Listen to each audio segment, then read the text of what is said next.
பரம்பரை பொக்கிஷம் நண்பர்கள் அனைவருக்கும் இனிய வணக்கம். மலர் மருத்துவம். நாம் இப்போ நிறைய ஸ்பெஷல் குழந்தைகளை பற்றி கேள்விப்படுறோம் பாருங்களேன். அவங்க ஸ்பெஷல் சைல்டு இல்லையா? இந்த பூமிக்கு அவர்கள் சிறப்பான குழந்தைகள். அப்போ எல்லா குழந்தைகளும் சிறப்பான குழந்தைகள் தான். இருந்தாலும் இப்போ ஆட்டிசம் சைல்டு அப்படின்ற ஒரு வார்த்தை அது நிறைய பேரில் சொல்லலாம். ஏடிஹெச்டி அப்படின்னு சொன்னாலும் வேறு பெயர்களை நாம் அழைத்தாலும் இவர்கள் அனைவரும் சிறப்பான குழந்தைகள். அந்த ஸ்பெஷல் சைல்டு கேட்டகரியில் எல்லாரையுமே நம்ம கொண்டு வராங்க. இப்போ இந்த குழந்தைகளை இவங்க ஸ்பெஷல் சைல்டு தானா அப்படின்றது எப்போ கண்டுபிடிக்கிறது, எப்படி கண்டுபிடிக்கிறது அப்படின்னா, அலோபதி மருத்துவத்தில் அதற்கு தீர்வு உண்டு. ஒரு தாய் ப்ரெக்னெண்ட்டாக இருக்கும் பொழுதே, கருவுற்று இருக்கும் பொழுதே அவர்களுக்கு இந்த மாதிரி குழந்தை பிறக்கும் அப்படின்றதற்கான கண்டுபிடிப்பதற்கான முறைகள் இப்போ வந்திருக்கு. சில நேரங்களில் நம்ம வீட்லேயே அந்த குழந்தை இருக்கும், ஸ்பெஷல் சைல்டாகவே வளரும். ஆனால் நம்மளால் கண்டுபிடிக்க முடியல.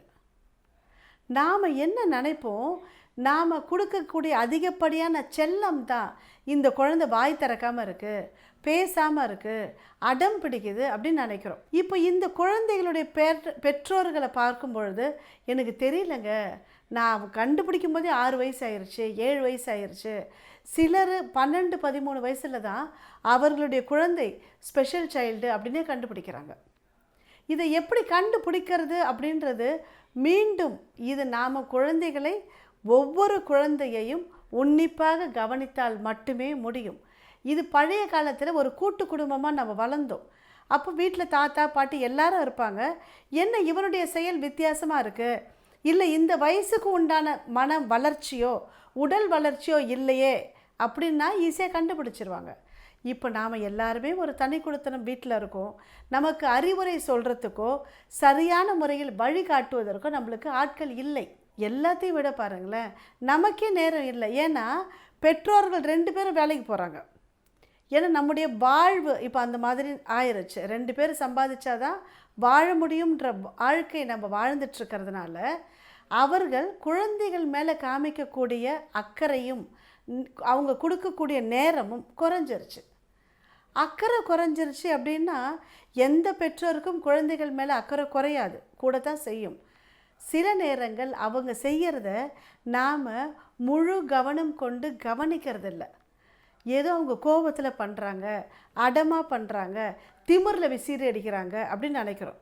இல்லை, சில குழந்தைகள் பாருங்களேன், ஒரு பேர் என்னன்னு கேட்டால் கூட வாயே திறக்காது, அமைதியாக இருக்கும்.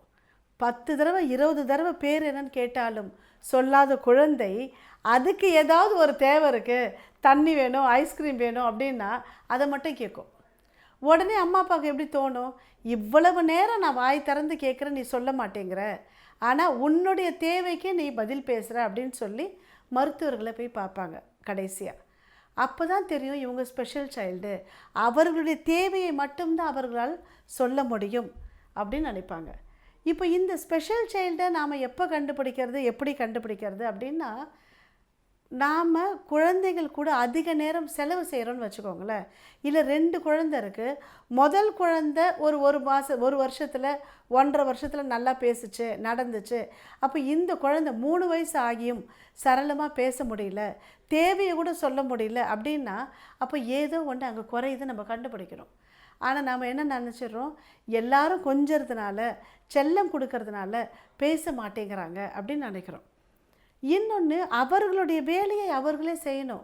அந்த காலத்துலலாம் காலையில் குழந்தை டாய்லெட் போகணும் அப்படின்னா அதை பழக்கப்படுத்துவாங்க 6 மாதத்துலேருந்தே. இப்போ நாம் அதை பழக்கப்படுத்துறதில்ல. 3 வயசு ஆனாலும் 4 வயசு ஆனாலும் குழந்தை பாத்ரூமில் போய் டாய்லெட் போகணுன்ற ஒரு பழக்கத்தை நாம் உருவாக்க தவறிடுறோம். அதுக்குன்னு வேறு ஏதாவது நம்ம காரணம் சொல்கிறோம்.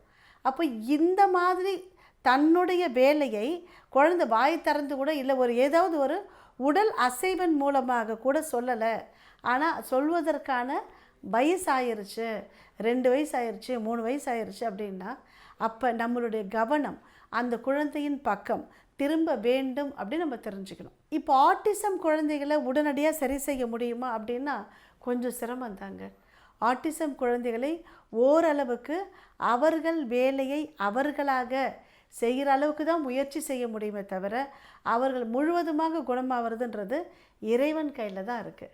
ஆனால் பெற்றோர்கள் மனம் தளராமல் இருந்தால், குழந்தைக்கு ஒரு நம்பிக்கை கொடுத்து உன்னாலும் ஜெயிக்க முடியும் அப்படின்னு சொல்லி, குழந்தையின் ஒவ்வொரு வளர்ச்சியிலும், ஒவ்வொரு நேரத்திலும், ஒவ்வொரு தேவைப்படும் நேரத்திலும் பெற்றோர்கள் கூடவே இருக்கிறாங்கன்னு வச்சுக்கோங்களேன், அந்த குழந்தைங்களுக்கு ஒரு நம்பிக்கை வரும். ஆனால் இப்போ நாம் யாருமே டைம் இல்லைன்னு சொல்லிடுறோம்.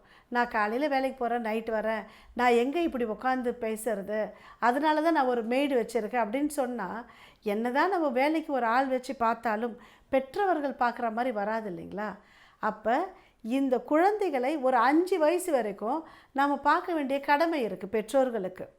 குழந்தை சரியான விதத்தில் தான் வளர்கிறாங்களா, சரியான விதத்தில் இருக்கிறாங்களா அப்படின்றத பார்த்த பிறகு தான் ஓகே இவங்க நார்மல் குழந்தைகளாக வளர்கிறாங்க அப்படின்னு தெரிஞ்ச பிறகு.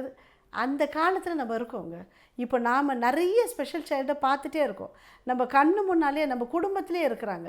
அப்போ இந்த குழந்தைகளுக்கு தனிப்பட்ட கவனமும் தனிப்பட்ட அட்டென்ஷன் கவனமும் அவர்களுக்கு தேவை. அப்போ நமக்கு ஒரு கூட்டு குடும்பத்தில் இருக்கிறதுக்கு முயற்சி செய்யலாம். ஆனால் கூட்டு குடும்பத்தில் நமக்கு இருப்பதற்கான வாய்ப்பு இல்லை அப்படின்னா பெற்றவர்கள் குழந்தை கூட நேரத்தை ஒதுக்கி தான் ஆகணும். ஏன்னா நம்ம குழந்தையை விட்டுட்டு நீங்கள் எவ்வளவு தான் வேலைக்கு போய் என்ன தான் சம்பாதிச்சாலும் திரும்பவும் நாம் கொடுத்துட்டே இருக்கிறோம். ஒரு ட்ரீட்மெண்ட்டுக்குன்னு போனாலும் சரி, ஒரு ஸ்பீச் தெரப்பின்னு போனாலும் சரி, திரும்பவும் நம்ம பணத்தை கொடுத்துட்டே இருக்கிறோம். அப்போ நாம் குழந்தையை இயற்கையான முறையில் சரியான விதத்தில் பார்த்துக்கணும் அப்படின்னு சொன்னால் நம்முடைய பெற்றோர்களுடைய நேரம் தான் இதில் மிகவும் முக்கிய பங்கு வகிக்க முடியும். இன்னொன்று, அவர்களுக்கு என்ன தேவையோ அவர்கள் அதை வாய் திறந்து கேட்க முடியும் சில நேரங்களில். அப்போ அதை கேட்குறதுக்கான பொறுமை நம்மக்கிட்ட இருக்கணும். பெற்றோர்கள்கிட்ட பொறுமை மிகவும் அவசியம். எல்லாருமே ஏதாவது சொல்ல தான் செய்வாங்க இல்லையா? நீ என்ன பண்ணியோ இந்த மாதிரி குழந்தை பிறந்திருக்கு இப்படியும் சொல்லுவாங்க, உனக்கு போய் இப்படி குழந்தை பிறந்திருக்கு அப்படின்னு சொல்லுவாங்க, நீ என்ன பண்ணியோ இப்படி அனுபவிக்கிற அப்படின்னு சொல்லுவாங்க. யார் என்ன சொன்னாலும் கடைசியில் அது நம்ம குழந்தை.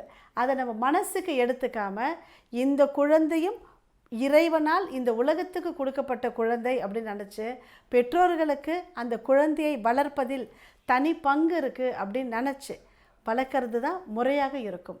மலர் மருத்துவம் இதில் எந்த அளவுக்கு உதவும் அப்படின்னா ஒரு நம்பிக்கையை கொடுக்கும்.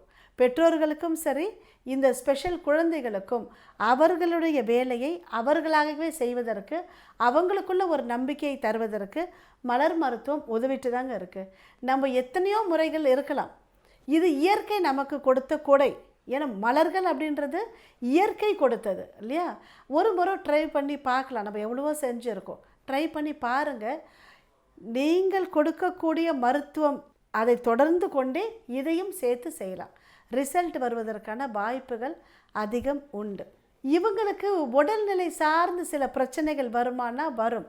ஏன்னா அவங்களுக்கு என்ன செய்யணும் பாதி நேரம் அவங்களுக்கு தெரியாது. அப்படின்றதுனால பெற்றோர்கள் தான் அவர்கள் கொடுக்கக்கூடிய உணவுலேருந்து ஒவ்வொரு விஷயத்தையும் பார்த்து பார்த்து தான் செய்யணும்.